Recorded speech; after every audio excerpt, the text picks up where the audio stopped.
Il y a le bonsoir, que la paix du Seigneur soit sur vous, la bénédiction de vos ancêtres, comme on a l'habitude de le dire, et surtout que tout ce que vous fassiez dans la vie marche. Aujourd'hui, nous sommes à Kribi, nous sommes à Bilolo, et ici, on vient également pour un cas d'école. Cela peut être le cas chez vous, pour une construction que vous avez faite, on dira qu'il y a plusieurs tons, disons ça comme ça, et pour lequel il y a plusieurs genres de blocs qui ont été utilisés. Ici, précisément, vous verrez qu'on a ce type de bloc, terre cuite, vous avez celui-ci, stabilisé, que nous utilisons la plupart du temps, et puis vous avez également ce moule-ci.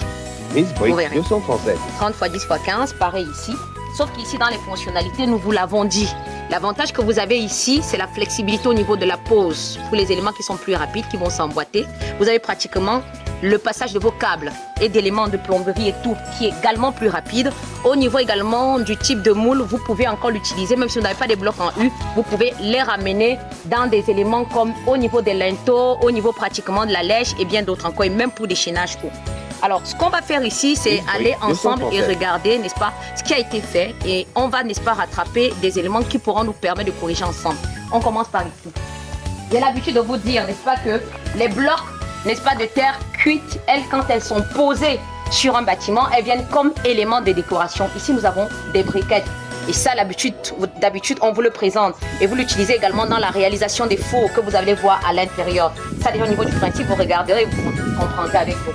Ici, maintenant, vous verrez que là, ça a été utilisé également au niveau de la décoration. Et ce mur que vous avez, il est, n'est-ce pas, en brique de terre stabilisée. Et on vous a dit, lorsque vous utilisez la brique de terre stabilisée, vous voulez mettre un autre élément ici d'adhésion. Il faudrait un élément de filtrage ici. Vous devez avoir un élément de filtrage avant de mettre votre béton pour, n'est-ce pas, mettre un autre élément dessus. Sinon, avec du temps, cela va lâcher. Et dans des constructions que nous avons eu à faire, vous avez vu qu'on a mis pratiquement des grilles qui étaient mises là, qu'on avait fait passer. Et puis, pratiquement, on est venu mettre d'autres éléments et cela a adhéré. Sinon, avec du temps, vous verrez que ceci va lâcher. Alors, on vient également à l'intérieur. Bon, avant qu'on y aille ici, au niveau du vernis, on vous l'a toujours dit, tout ce que vous faites derrière pratiquement les tests de prélèvement vous permet non seulement d'avoir les caractéristiques présentes qu'on a l'habitude de citer, la placidité, la compressibilité, la granulométrie, équilibrée, la cohésion. Et j'insiste au niveau de la cohésion pour vous faire savoir que la cohésion, la plupart du temps, nous donne le type d'argile que vous avez. Et c'est le type d'argile qui nous permet, n'est-ce pas, d'améliorer les caractéristiques qu'on met pour la fabrication de votre vernis. Et on vient pour tirer les joints. Ici, vous verrez que ce qu'on a mis là, justement, c'est quelque chose pour attraper. Mais regardez maintenant les deux tons que nous avons ici. Et regardez. Et on vous dit aussi que lorsqu'on vient travailler, derrière tout ce qui est principe d'étanchéité, il faut le respecter. Regardez avec moi, vous verrez le vernis qu'on a mis, vous voyez, il est en train d'exploser, il est en train de partir, vous verrez. Tout simplement parce que ici, on va dire, prenons un exemple très simple, on a dit de par le passé. Lorsque on a un sol de couleur jaune, il est possible théoriquement d'avoir un type d'argile comme l'élite. Et on a deux types d'élite. On peut avoir l'élite gonflable, on peut avoir l'élite qui n'est pas gonflable. Lorsque vous avez l'élite qui est gonflable, il faut faire, n'est-ce pas, une lithostabilisation. Regardons ensemble ici maintenant. Vous verrez. Vous voyez que ici, on a la détérioration de l'élément, non? Qui est en train de partir. Vous voyez? Il est en train de partir. Il est en train de gonfler, en fait. Donc, chaque fois que il y a un élément qui arrive, ou alors pratiquement de l'eau qui arrive, ça peut être par évaporation. Vous voyez? Dès que ça touche le bloc, alors automatiquement, il va réagir. Maintenant, si vous ne connaissez pas quel est le type d'argile et que vous êtes venu mettre même un vernis, même une peinture, il va réagir ainsi. Autre chose, vous pouvez également respecter les principes d'étanchéité lorsque vous avez posé votre premier bloc ou encore revenir sur la composition mécanique du bloc et le rendre encore plus possible et plus étanche et vous travaillez. En Galmendouka, ça a été le cas. On est venu rattraper des blocs et on vous a dit qu'on avait mis des hydrofuges de masse à l'intérieur du bloc. On a fait des tests que vous avez vus. Donc ici, ça peut être un cas d'école, ça peut être la même chose chez vous. Vous devez faire pareil. Je voudrais qu'on entre ici. Vous verrez qu'ici à l'intérieur, là nous avons les fours. Voilà. Ici, vous verrez que ça a été magnifiquement fait. Vous verrez. Voilà. On a des briques de terre cuites qui ont été montées. Vous verrez. Voilà. On a pratiquement des éléments qui ont été scellés. Voilà. Vous avez le second principe de ce côté. Là. Et puis, si on va là, cette grille, comme je l'ai dit, on aurait pu l'utiliser lorsqu'on était en train, n'est-ce pas, de mettre d'autres éléments solides ou encore du ciment sur le bloc. On pouvait tout simplement le mettre, comme vous avez vu, on l'a fait à Berthois, on l'a fait dans d'autres chantiers, avant maintenant de venir sceller et mettre, n'est-ce pas, l'élément d'un mortier. Maintenant, pour ceux qui posent la question de savoir, est-ce que crépi le mur en briques de terre stabilisées ne va pas changer pratiquement la composition du bloc ou encore ne va pas changer, disons, le principe d'inertie thermique? Allons déjà voir un mur qui a été crépi. Ici, précisons que ce sont les blocs de terre qui ont été fabriqués ici. Là, c'est le mur, n'est-ce pas, qui a été monté, comme vous verrez ici avec moi. Et au niveau du tirage ici, on a un problème parce que vous verrez également que n'ayant pas compris le principe de tirage de joint et surtout comment faire pour tirer et quel doit être le type de terre qu'ils devraient utiliser ici, ils ont eu un problème. Pourquoi la qualité de la terre ne leur permettait pas d'avoir un élément étanche qui leur permettait de venir tirer et d'avoir, n'est-ce pas, un résultat conséquent. Et ça, je vais vous le montrer derrière. Là maintenant, on a pratiquement notre mur, n'est-ce pas, en briques de terre stabilisées qui a été crépi. Vous voyez. Supposons ici que derrière le crépissage maintenant, on veut savoir ce sera quoi la réaction qu'on a sur le plan justement de l'inertie thermique pour lequel on valorise la brique. Il faut savoir qu'une fois que vous avez crépi ce mur, vous n'avez pas demandé à la brique de ne plus continuer à faire, n'est-ce pas, le principe d'étanchéité sur lequel elle est basée et qui est pratiquement l'élément premier qui est son avantage.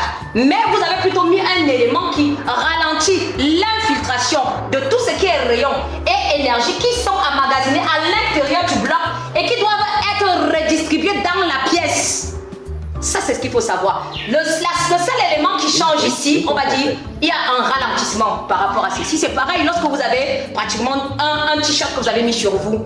Par rapport à votre peau, s'il fait froid quelque part, vous n'auriez pas froid directement. Mais il y a tellement un élément qui lui a bloqué, par exemple. Mais cela ne voudrait pas dire que cet élément-là qui arrive en termes de rayon ne va pas infiltrer ce que vous avez même comme vêtements. Alors une fois que c'est fait, il faut savoir que le côté maintenant qui est le plus affecté, c'est le côté hydrogénique de la brique qui est le plus affecté et non pas le côté acoustique ou encore pratiquement le côté inertie thermique. Non. Donc ça, c'est ce qu'il fallait dire ici. Alors si on revient de ce côté, là,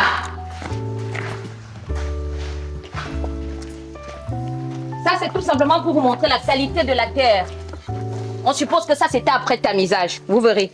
Ici, on n'a que des granulots. Alors, supposons même seulement que la terre a été un peu plus variée. Prenons celui-ci.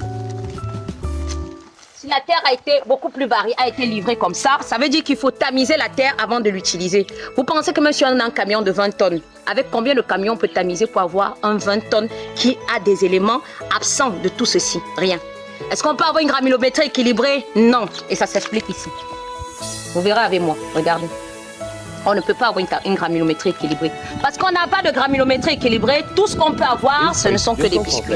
Alors, revenons maintenant ici. Regardons un bloc où on a pris de la terre qui a été tamisée. Regardez. Vous verrez que tout est bon. Vous voyez qu'il y a une différence énorme. Et maintenant, vous allez voir un peu des éléments qui sont un peu comme blanchâtres et tout. Je précise toujours dans mes vidéos que lorsque vous êtes dans des zones côtières, il faut savoir que lorsque vous êtes proche de la mer, le sable que vous prenez peut avoir une présence de sel ou encore de chlorure. Et cela peut affecter tout ce que vous avez comme ferraillage dans votre construction. Il peut ronger au fil du temps et puis il abîme pratiquement la structure. Et dans ce cas-là, il faut, n'est-ce pas, faire encore des éléments et des analyses qui vous permettent justement de corriger cela. Et c'est ce qu'on fait généralement avec Madame Ongeli.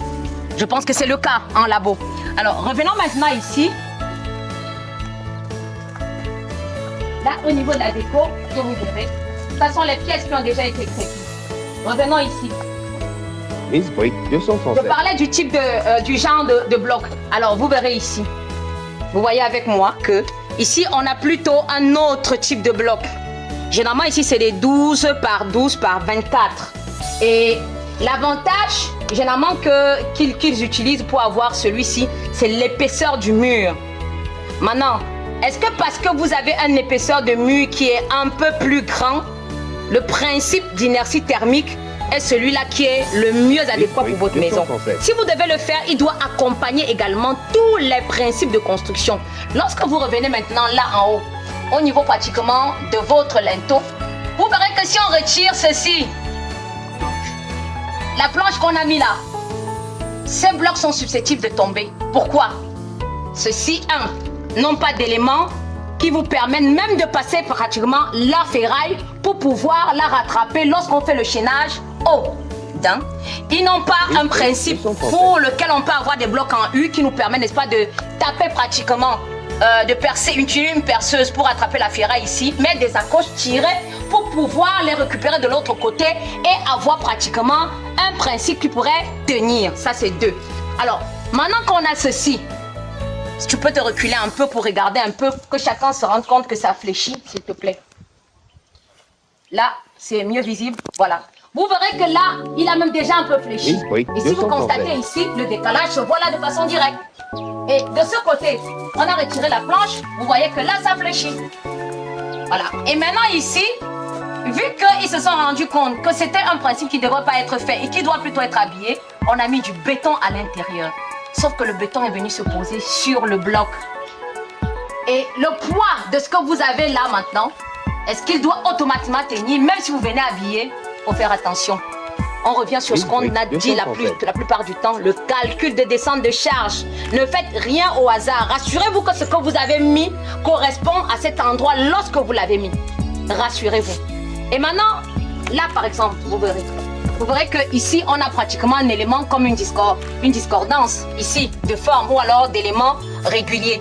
Vous voyez, on a des blocs ici qu'on a utilisés pratiquement des 30 x 10 x 15. On a maintenant pris pratiquement d'autres qui ont pratiquement une autre épaisseur, un autre grammage. Automatiquement, le maçon doit se tromper. C'est une évidence et c'est clair. Alors maintenant, allons vers l'arrière pour voir. Là, ce sont des blocs qu'on a eu, n'est-ce pas, en reste. Et pour lequel on se dit il serait possible de permettre au client de rattraper son ouvrage et de faire quelque chose de bien. Et ce sera le défi.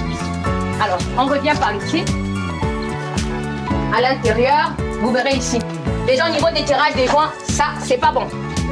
Et j'insiste encore quand je vous dis, lorsque vous travaillez sur un terrain, il faut savoir que les éléments, n'est-ce pas, de prise au labo pour les études sont nécessaires. Lorsque vous avez la qualité de votre terre, même derrière le tirage du joint, cela est fin. Vous avez quelque chose de plus beau. Il devient différent. Et lorsque vous venez même à le terminer, il est plus beau également. Alors, revenons ici. Là. On est maintenant dans des sections. Vous avez vu qu'il y avait d'autres maisons où nous étions partis, il y avait eu des séparations justement avec des parpaings. C'est le cas ici.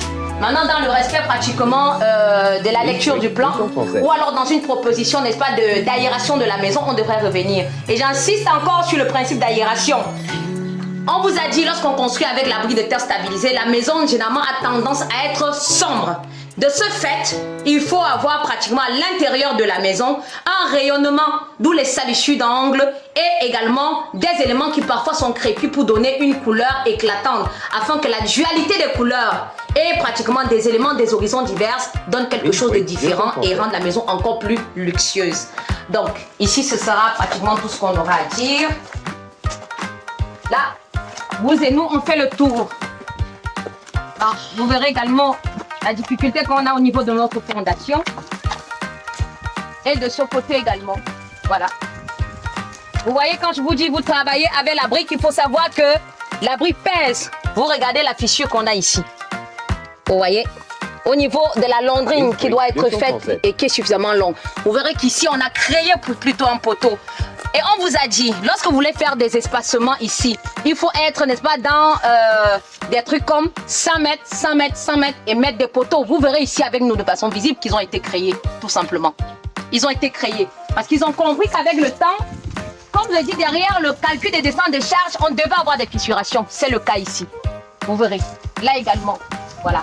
Et maintenant, lorsque vous viendrez ici pour mettre les cadres de portes ou alors des fenêtres, tout ce qui est menuiserie alu, vous auriez des difficultés. Parce qu'ici, on doit chercher à les percer pour attraper la ferraille qu'on devrait avoir à l'intérieur là et à l'intérieur là. Comment est-ce qu'on fait pour la retrouver si elle n'existe pas? Il y a une difficulté. Et ça, il faudrait repenser. Donc, ça nous permet aussi, n'est-ce pas, de voir comment on peut faire pour attraper.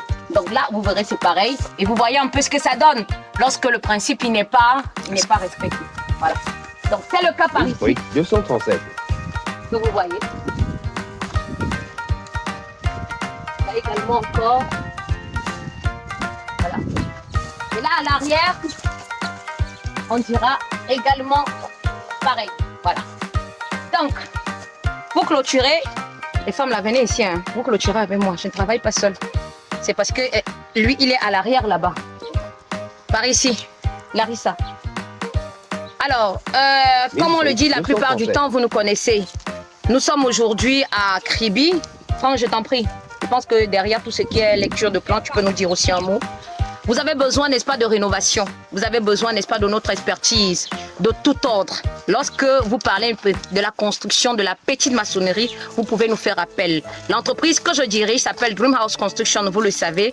Et moi, je suis Miss Brick 237. À côté de moi, ce sont mes collègues. Et je pense que chacun ici aura son mot à dire. Larissa, notre secrétaire, et rassurez-vous, on a bien voulu qu'elle vienne sur le terrain pour savoir c'est quoi. Et essayer, n'est-ce pas, d'appréhender les termes techniques et pouvoir répondre aux clients de façon efficace. Un mot. Bonsoir tout le monde, j'espère que vous allez bien.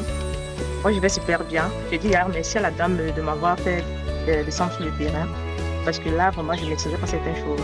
Et monsieur Franck a essayé de m'expliquer certaines choses. Et j'ai essayé de comprendre le tout.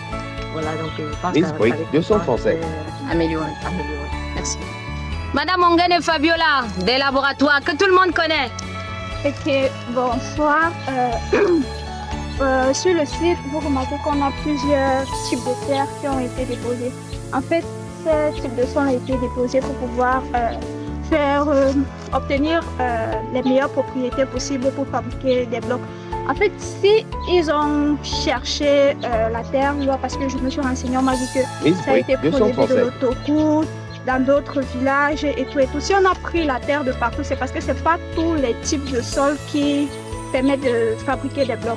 Donc, après avoir effectué des analyses avec cette terre qui a été prélevée de partout, ils ont vu que les analyses étaient concluantes et puis ils sont venus déposer ça ici sur le site pour pouvoir faire des prélèvements. Ça, c'est un sol qu'on a prélevé sur le site et ça, c'est le sol que j'ai prélevé, le sol qui avait été tamisé et rejeté. J'ai prélevé ça pour faire une étude comparative du sol qui a été rejeté et du sol qui sera retenu pour pouvoir faire les blocs, pour que vous voyez avec vous-même quel est le type de sol qui ne peut pas passer pour pouvoir faire des blocs. Vous voyez vous-même que ce sol possède des grains assez gros.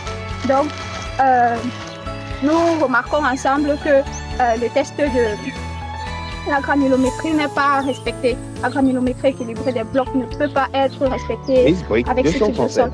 Et également, dans la maison, nous avons remarqué qu'il y avait des briques de terre. Je vais également, si vous venez au bureau, vous faire une étude comparative des propriétés des briques de terre compressées et stabilisées et des propriétés des parfums. Et vous-même, vous verrez avec moi que c'est deux propriétés différentes et que la brique de terre compressée et stabilisée est meilleure. Merci de faire confiance à Dream House Construction. Je vous attends avec vos projets, je vous ferai de meilleures analyses. Merci.